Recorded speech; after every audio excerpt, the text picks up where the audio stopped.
Hi guys, welcome back to my channel. My name is Daniela and today we're doing a paint and sip. So let's jump right in. Cheers! This is the painting for today. It's a beautiful red ornament with some pine tree details on like a rustic white wooden background. I absolutely love how this came out. It was just kind of something I came up with as I was brainstorming. So that being said, there are a few times when I might suggest something different than what I did just because I had not practiced this before I made it. It was just the image I had in my head. Now, I want to do this in real time so that if you'd like to follow along with me, you can. So I'm starting out with a nice big brush. You could honestly probably use a brush bigger than this, but I'm using about a 1-inch brush, and I am just going over with some white acrylic paint. I would suggest using something higher quality than just a regular old craft paint, but if that's all you have, that'll work. So as I'm going down here, I did a few inches of just plain white, and then I just barely dipped my brush into some black paint just to get some nice blending of it in there, as you can see those gray marks. And you're going to do this all the way down your canvas and around the sides. Now, if you don't want to do the sides, that's fine. They could just be plain, but it really helps to have that kind of gallery wrap look, which is what that's called when you wrap around the sides, if you do that. Another option is you could wait till the end and just paint the edges black. I really like the gallery wrap view of feeling like this painting is wrapping around all the way around my stretcher bars. So, like I said, I'm just going all the way down with my white paint and just barely dipping it into some black paint and just blending it in. Now, the best way to blend is just to keep going over it back and forth, as you can see I'm doing here. We are going to build this out more, so don't worry. It's going to have way more color and streaks and blending to come. This is actually pretty beginner friendly when it comes to blending because you're doing a wet into wet technique, which means you're using wet paint and then taking another wet paint and just smoothing them over each other and blending them together. Now, I will have all the colors you need in the description box. I don't think that the brands matter necessarily as long as you have the right colors. This painting took a total of 6 colors, I believe, so not too shabby, and I think I only used 3 different brush sizes. I really tried to keep it beginner friendly for you guys. If you're experimenting, have never painted before, if you're a beginner, I really want this to be easy for all of you. Here you can see I propped up my painting so I could get that bottom edge, which I will do a few times throughout this process. If you can see in the background there, I'm watching the movie Soul from Disney. I hadn't seen it yet, and I actually really, honestly, it surprised me. I had no idea that it was going to be the way it was. And I won't spoil anything, but I actually really liked it. It was a cute movie. So just keep working on this, and then I'll let you know when we're on to the next step.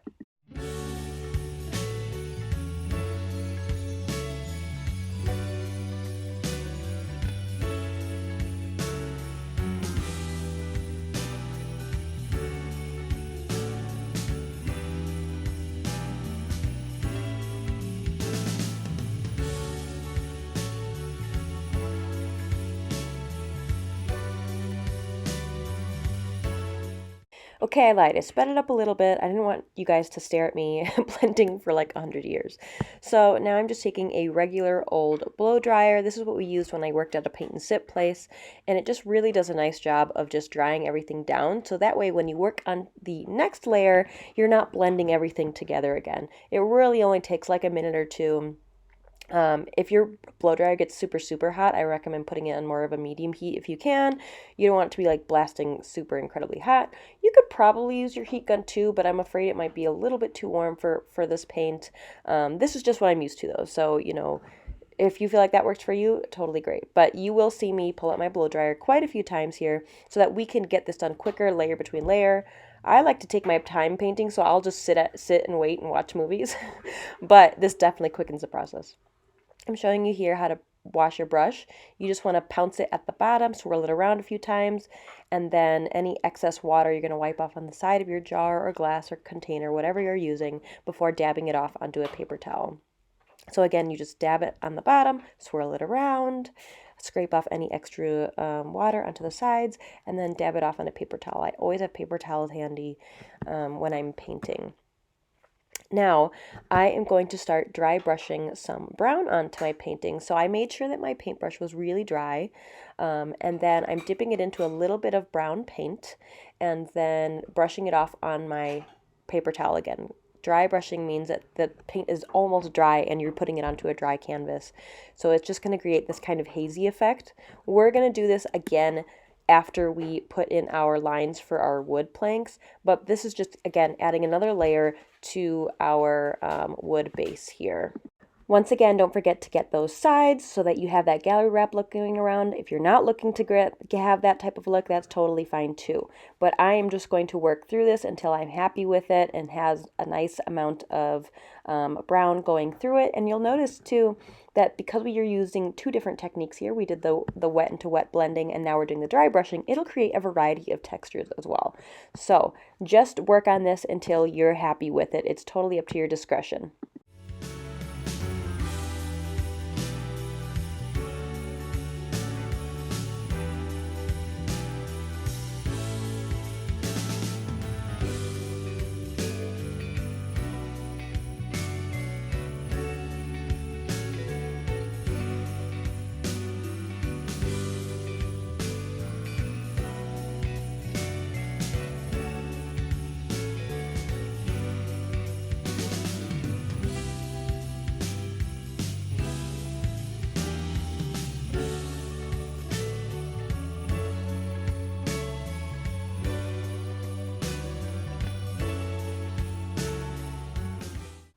One of the greatest parts of following this online tutorial is that if you get stuck, can't remember, if you're still on a part that I've already moved on from, you can totally pause and replay it at your own pace. Now, I'm sorry I didn't show it on camera, but here I'm using a small round brush and I mixed brown and black paint. So I guess you don't have to see that on camera, but it's helpful to know. I'm just using a dark brown and black paint, and I just mixed them together, and this is going to be the lines that are in between my wood planks here.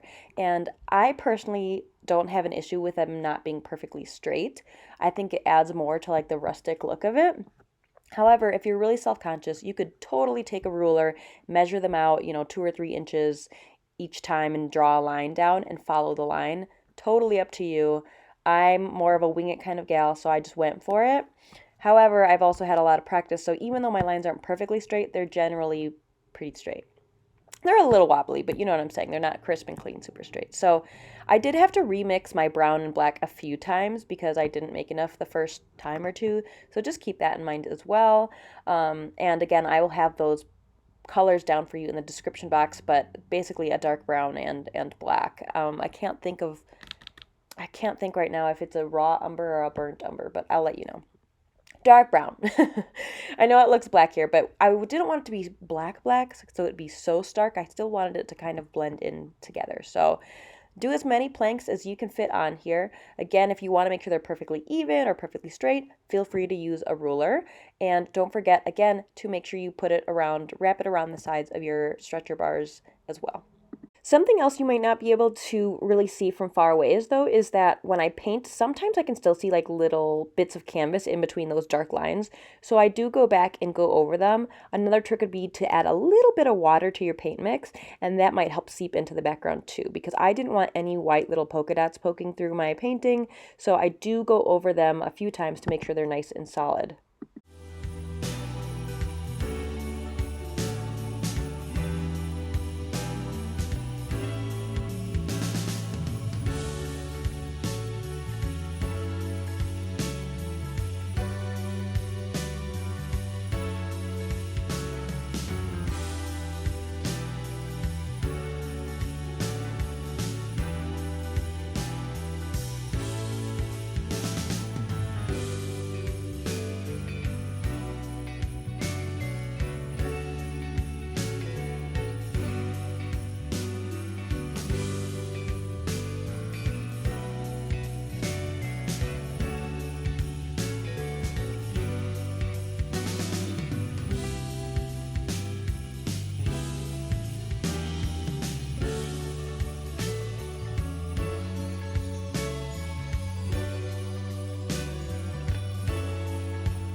we're going to blow dry this baby once again because we're going to start dry brushing again. Same technique as before, just some brown paint. Brush it off on your paper towel, and we're going to help really build out these planks because right now it's looking a little bit plain. You could leave it like this, but it's going to give it so much more dimension to add this layer of dry brushing. So I am drying my my little lines that I just did there so that I don't accidentally pick up some of the paint and smudge it all over the rest of my painting. Again, this is super quick and you can just use a regular old hairdryer if you have one, or a heat gun. Honestly, if you have time, just let it sit and dry, or pick it up and wave it around in the air. Works out either way. So like I said, I am going back, making sure my brush is nice and dry. Still using my large 1-inch brush here. Picked up a little bit of brown paint. Not the mix, just the regular brown paint, and I'm brushing it off onto my paper towel before really going onto my painting and lightly guiding it across. Now, if it's really thick or opaque, you probably have a little bit too much paint on there, so you're going to want to brush a little bit more off. I'm a bit of a slow painter, guys. Like, I don't mind just hanging out. If I were teaching this, I suppose, well, it depends, I guess, on how the crowd's doing, as to whether I would go any faster or not. But I do find that when I'm teaching live, people tend to have questions and such, so they don't mind the slowness. But I have a best friend who, man, he can like whip out a painting and teach it in like an hour or less, which is just incredible. So when I'm dry brushing this time, I'm actually going to put more emphasis towards the lines of the planks as well as the edges. And as you can see on the left side there, if you don't dry brush and do the gallery wrap, it looks kind of funny with like that white line on the very left edge. So that's why I make sure to go over those areas. And they don't have to be perfect. I like pretty much don't care about the edges. I just want to make them look like part of the painting, but I'm not worried about making them perfect. Including the bottom edge there, as you can see, because I lifted up my canvas. By the way, you totally don't need an easel to do this. You could just do it on your table or whatever's most comfortable for you. When I was teaching classes, tons of people would totally just move the easel and just paint it for themselves on the table, which is fine. But anyways, just kind of drag it from the edges in and along the bottom and top edges of those planks until you're happy with it. Again, we're just building out this idea of these wood planks, and this really, I think, pulled it together the most out of any of the other steps. So take your time till you're happy with it, and then we'll move on to what's next.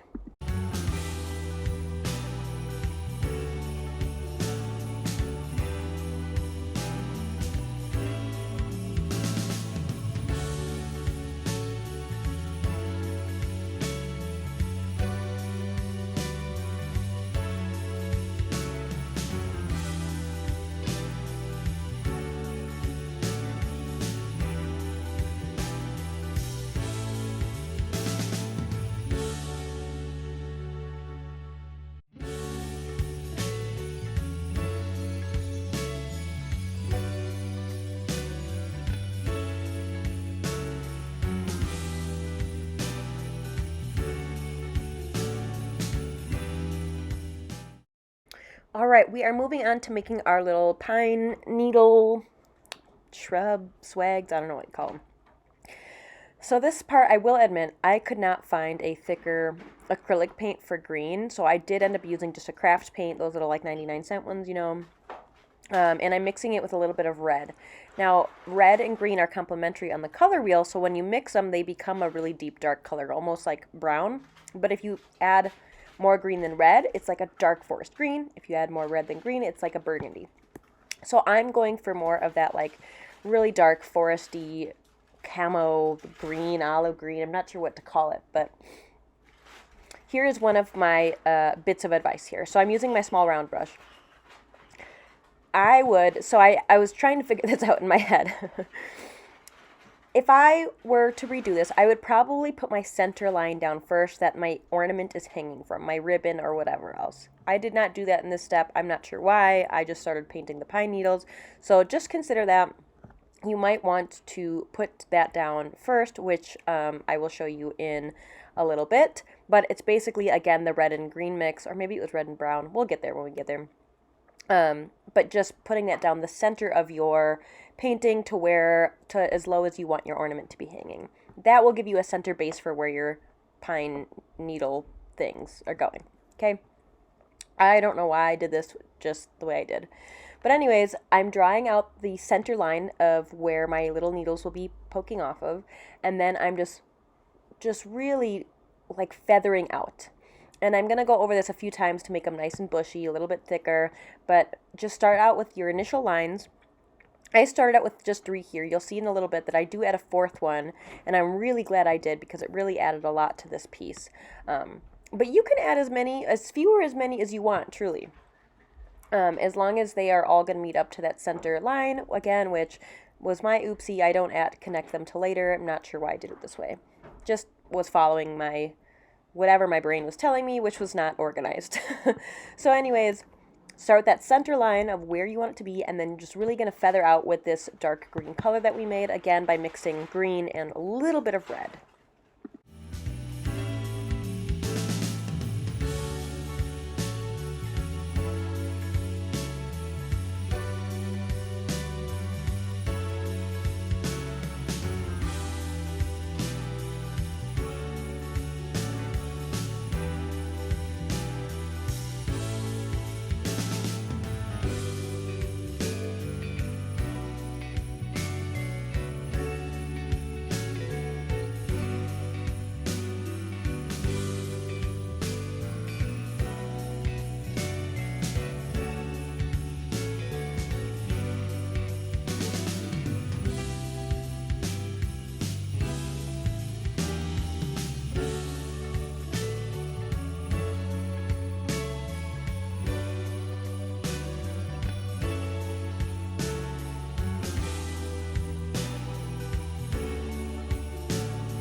Once I was done filling those out, I went back in with just the plain green, the regular old green, and just added a little bit of that to each of them. I'm not overloading it because I do want them to have that kind of dark look to them as well, and we will highlight them some more later.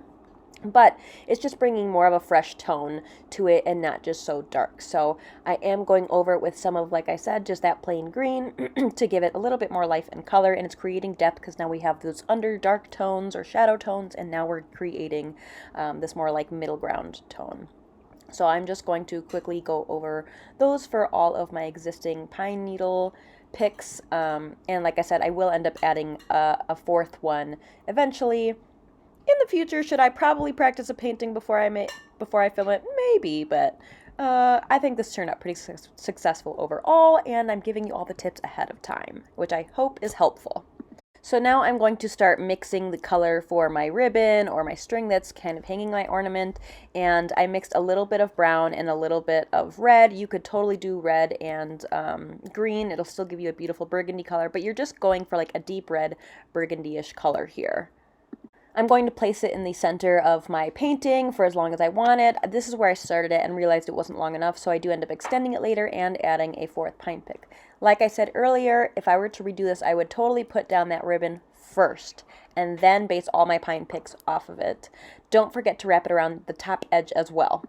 Here's where I'm kicking myself and connecting those pine needle picks or little pieces of pine, I don't know what to call these guys, and I'm extending them so that they do touch the ribbon, and then I'm extending them out further as well because I was trying to envision how big I wanted my ornament, and I was afraid if I didn't make these long enough that they would just be hidden behind the ornament itself. So I do go back, connect them to my ribbon piece just by moving backwards, extending my little line, feathering out some pieces, and then I also feather them out further towards the bottoms as well to make them a little longer so that they'll poke out the sides of my ornament.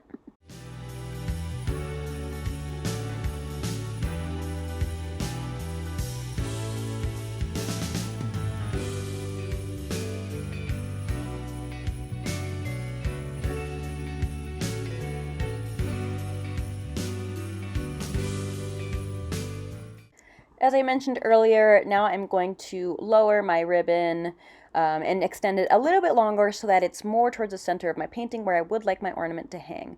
I hope that you are taking these tips into consideration as, again, I'm learning as I go, and I can totally practice this ahead of time next time so that I know exactly what steps in order for you to make them. But again, hopefully these are helping when I give you them a little bit in advance as opposed to when I'm kind of correcting myself along the way here. Now, as you just saw with my hand kind of measuring, I'm gauging a bit how big I'd like this ornament to be, because at first I was going to make it like ginormous, and then I realized that might be a little bit too obnoxious, so I'm going to go for more of like a medium large size. This is an area where you can totally find some sort of circular object to trace.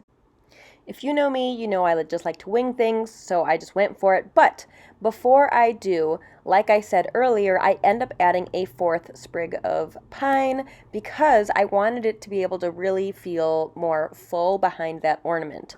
So I mix up my brown and red, or excuse me, green and red color again, and this one's got like a little offshoot and then a longer piece that's coming down. As you can see here, it's kind of like a 2-part piece here. Don't worry if they overlap, that's normal, right? Pine trees overlap, things happen. And so I make one really long angled diagonal one. That one's going to get even longer than it is now, and then I've got that little offshoot as well. And I'm so glad I did this because it added so much to the final piece of seeing those little pieces poking out from the background or the sides. So I'm going to repeat this process exactly how I did before.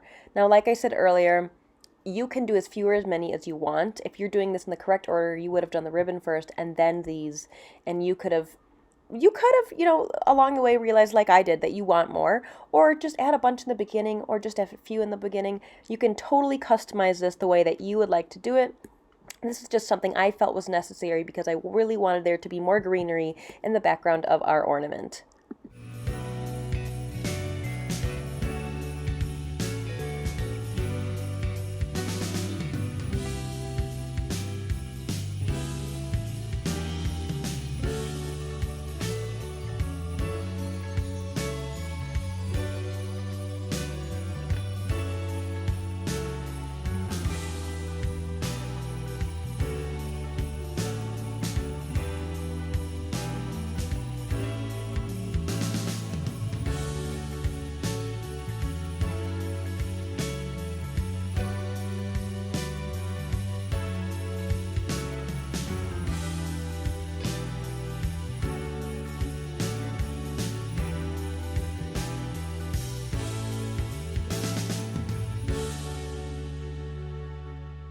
So like I said, I repeated the steps. I went a layer over it with the regular green, and now I'm going to blow dry it.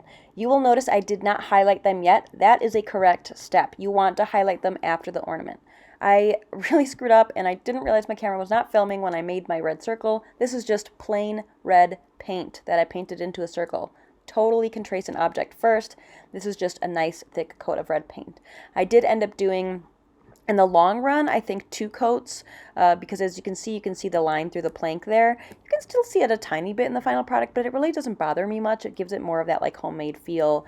But now I got my brush a little bit wet along with my red paint. Unfortunately, my high quality red paint is like getting old and really dry, so it's really difficult for the paint to move around. So I'm just getting it a little wet and going around my edges to make sure they're nice and smooth. They probably look smooth from here, but up close they're a little bit jagged. So that's just a little tip. If your paint is too dry and thick, add a touch of water to it and mix it around, and it'll totally help. I also want to mention again that this is a place where it's important to use a higher quality paint, because if you're using craft paint, you're going to see right through it. It's going to take you like 5 layers. If that's all you have, that's okay. Mix red and white. Yes, it will make pink, but do an underpainting of that, and that will help cover some of it up. Dry it off with your blow dryer, and then go over it with the layer of red paint. But you have to dry in between, or else you're going to get a big pink smudgy ornament. I want this to be easy and available to anybody. So if you only have craft paint, fine. Just, mix it with a little bit of white. You'll be okay. Do an underlayer and then go over with the red. Now I'm mixing some red and green like I did earlier. However, I'm making sure it's a little bit more red than green so it creates that burgundy color I was talking about. And we're going to create some shadows on our ornament here. And this is going to help it look more spherical. So I'm using a kind of a medium brush. This is about a 1/2 inch brush.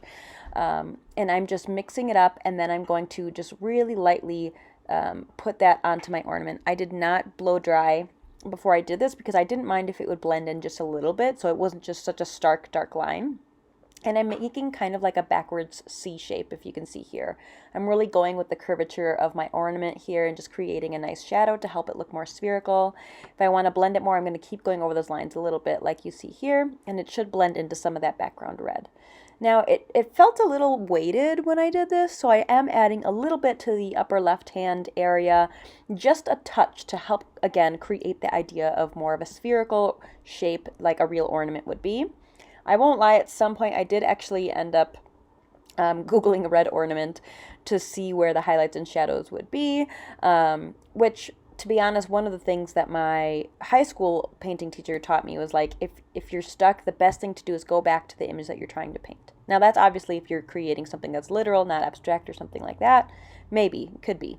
But in this instance, I wanted to make sure that I was being accurate to the ornament itself.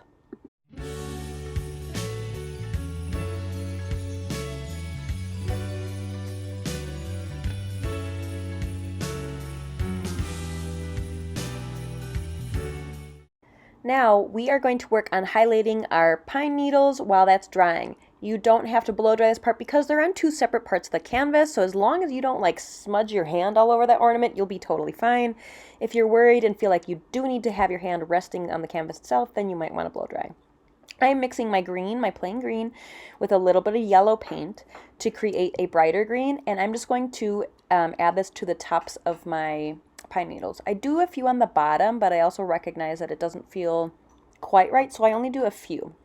But especially the top, we're envisioning that there's light coming from the top, right? So you definitely want to add a few of those on the top halves of your little pine sprigs here. And I don't want it to become too like spring greeny either. So as I'm doing this here, I added a little bit more yellow, and as you can see, it's getting a bit brighter. But you don't want to overdo it because then it's not going to feel as Christmassy. It's going to feel more like fall or spring. So we do get there eventually. It is looking a little bright right now, but we will fix that in just a minute. Well, not necessarily fix it, but work with it until it's where we want it to be. So as you can see, I'm going back now with the plain green because I felt like that was a little bit too bright, and I'm covering up some of that brightness. Once again, you can totally just customize this the way you want it to be. If you do like yours a bit brighter, that's totally fine. I was going for a little bit more of a dull, not dull look, but you know, a dimmed down, I guess, in terms of the color palette. I really wanted that ornament to pop, and then behind that be those pine needles, which, as you can see, I'm super glad I added those ones in the back because they're poking out, that one in the lower right hand and that one that's right on top of the ornament. Really add a lot more dimension than if it was just hanging by itself. So once again, you can totally customize this the way that you want it to look. I'm just messing around with it until I have that nice bright green without too much.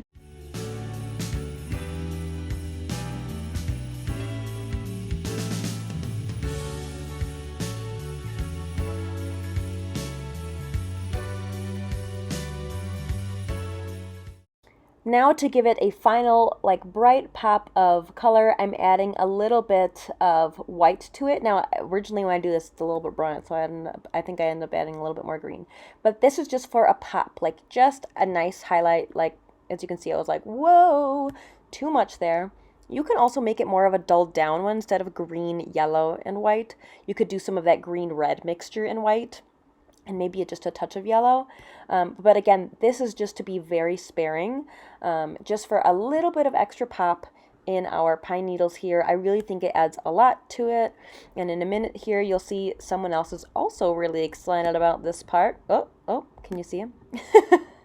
Colby decided he wanted to come paint with me. So he was really interested in this part. But anyways, like I said, this piece is a bit brighter, but it's just for that final highlight and pop of color for our pine needles so that they also still have a bit of a glisten to them. And there's my honey helping me get Kobe out of the table. So thank you for that. Off the table, not out of the table, whatever. Anyways, my best advice for this highlighting piece would be, one, don't add too much yellow because it's going to become way too much of a springy green. Again, you can always dull it down with a little bit of red into that white and green mixture. That, and don't overdo it. I think it's so easy sometimes when we're really excited about a new color, trying a new technique or whatever, to overdo it.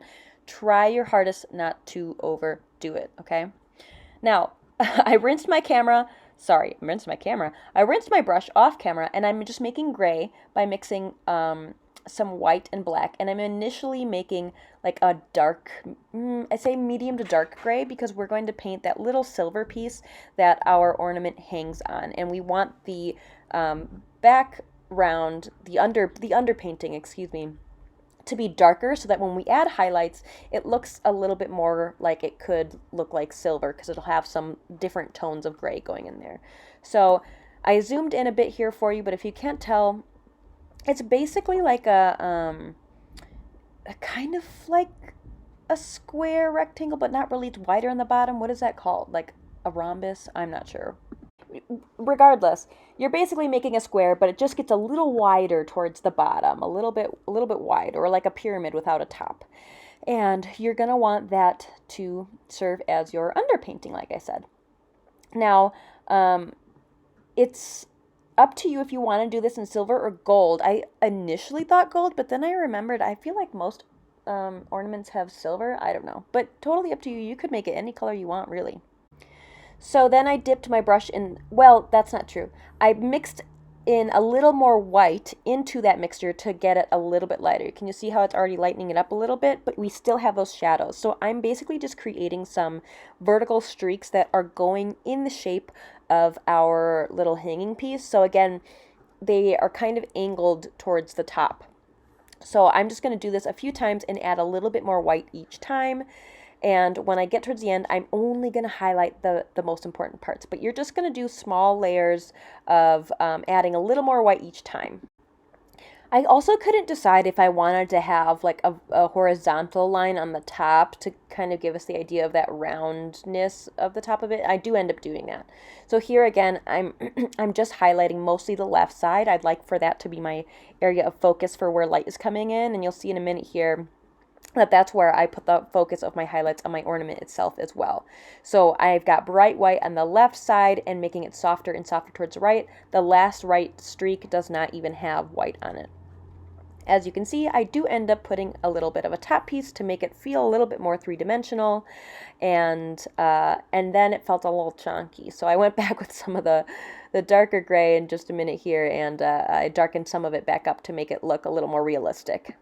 If you're feeling nervous about this part, so like I said, I'm using a small round brush, but this is like, there are definitely like teeny tiny brushes. If you feel more comfortable using a really small brush to get inside those little crevices or to outline some of this and really get some of that detail work done, totally do that. But I will say if you use the real tiny ones that have like 4 hairs, sometimes it can be hard to get enough paint on them. But it's totally up to you. Do what feels most comfortable. I'm just using my small round brush, but you could go even smaller, really truly, if you felt like that would help you. We are moving on to highlighting our ornament. We are almost at the end, guys. We're getting closer. Don't worry.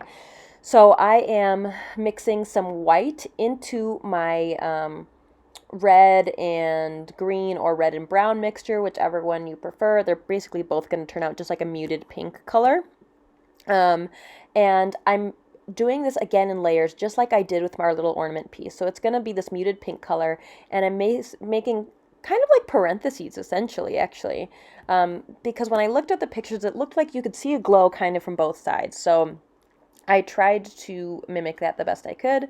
So like I said, I'm doing this in layers. I'm starting with a really muted pink color, then I'm going to add a little bit more white, go back over them again, and then add even more white.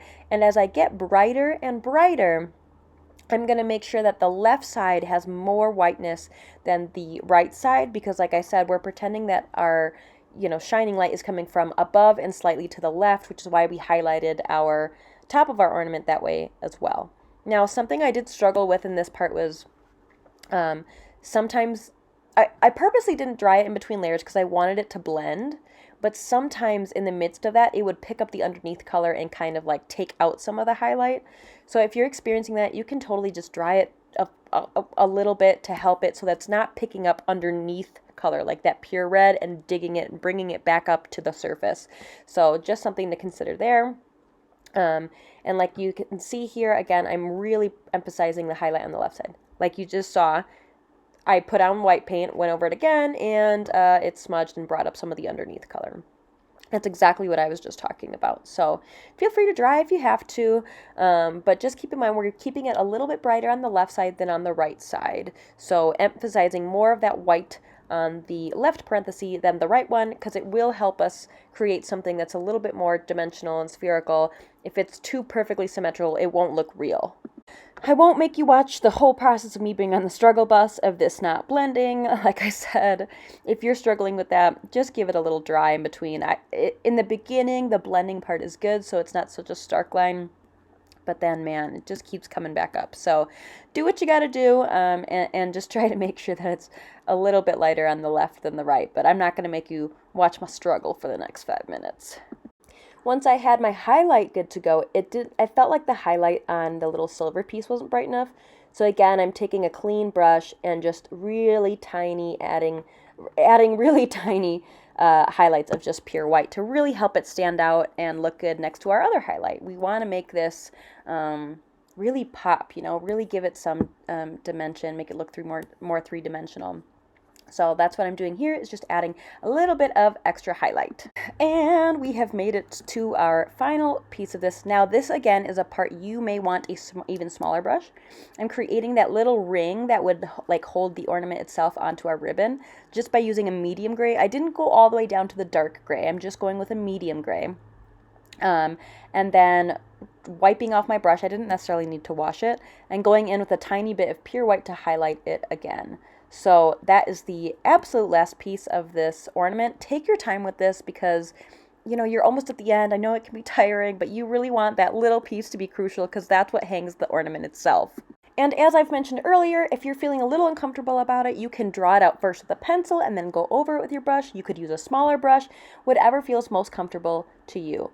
But that is absolutely it. I love how this painting turned out. I know it was a long road to get us here and that I had to, screw up and redo some things along the way. But I sincerely hope that you enjoyed this and that if you make it, please send it to me on Instagram. I would love to see it. Happy holidays and see you next time. Bye.